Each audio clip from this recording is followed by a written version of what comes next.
I had a guy come up to me once and say, you know, is this all you do? And I said, well, yeah, it is at the moment, yeah. He said, oh, how do you find it? I said, oh, it's great, I love it. And it was outside the Tate Modern. And when I used to work in the city, he sort of said, oh, have you ever thought of a different career? I said, well, yeah. I said, I used to work in that building there. He said, what? I said, well, yeah, I used to be a headhunter for an oil and gas company. Sorry, I don't understand. I said, I was a headhunter for an oil and gas company, but I quit my job and I do music now. And he just found it really bizarre. My passion for the violin probably comes from the fact that it's just an extension of me now. I've been playing for so long. I won't tell you how long. I'm not giving away my age. So I started playing the violin at the age of 4, and my mum wanted me to play an instrument. So I think she took me to an orchestra to see a concert and went and said to me, you know, which one do you want to play? And I kind of went, that one. I sang for a while at school and I used to get so nervous. But the minute I have a violin with me, it just changes me, I think. I've actually had people say to me when I've come off stage, oh, you're tiny. I'm kind of like, well, yeah, you know, I'm 5'3", you know. And I think it's something about the energy, you know, it just makes me a lot bigger, and people's perception of me, it just really builds me up, and that's how I know this is what I should be doing. Busking for me is basically setting up on the street. I have an amp, I use my electric violin, and I set up on the street.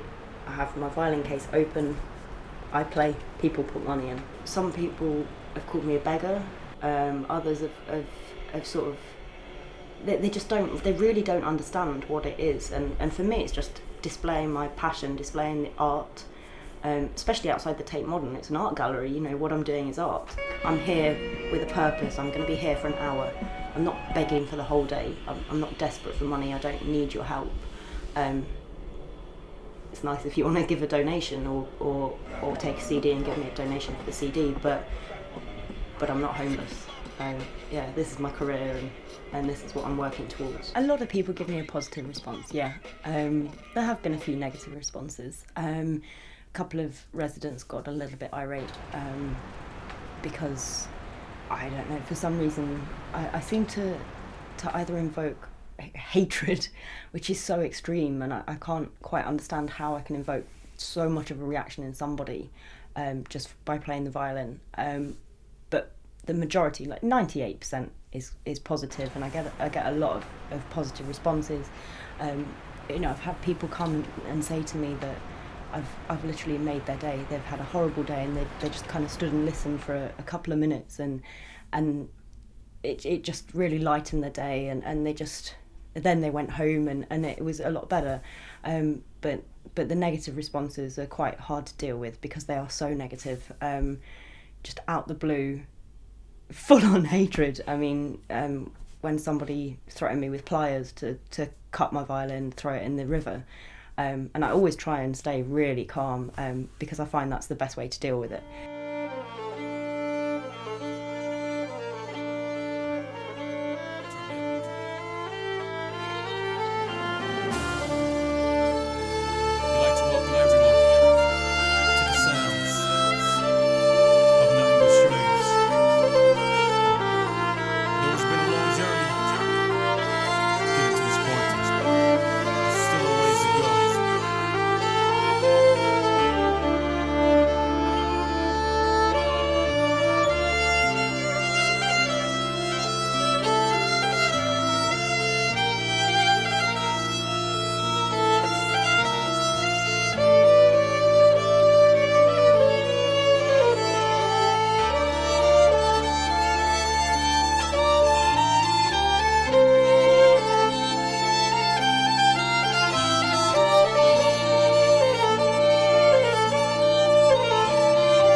for the future really are to develop my company.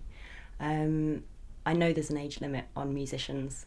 Luckily for myself, classical musicians can play a lot longer than pop musicians, but I can't be in a nightclub at the age of, well, I don't know, quite a lot older, in a miniskirt. At the moment I have a 5-year plan for my company. I represent other artists, have my own booking agency, so eventually that will take over from me playing.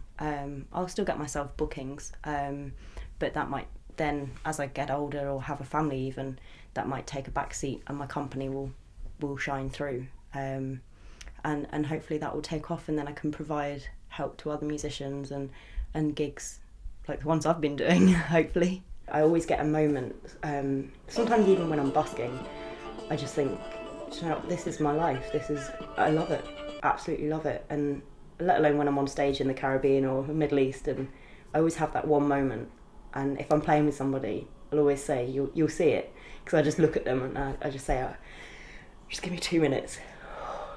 Okay, and I can play again, because it's just so overwhelming sometimes. I just love it. It's me. Any regrets? Wow. No, I really don't. What I'm doing at the moment, I love it. Even when I have a bad day, it's not as bad as the bad days I had when I was working for somebody else. No, I'm really happy for everything I've gone through, all the career choices I've made, because it's made me into what I am now. Again, sounds really corny, but all the business decisions that I had to make have sent me into this one place where I think this is the path that I'm meant to be on. This is what I'm meant to be doing, and everything's come together to make that happen. So no regrets.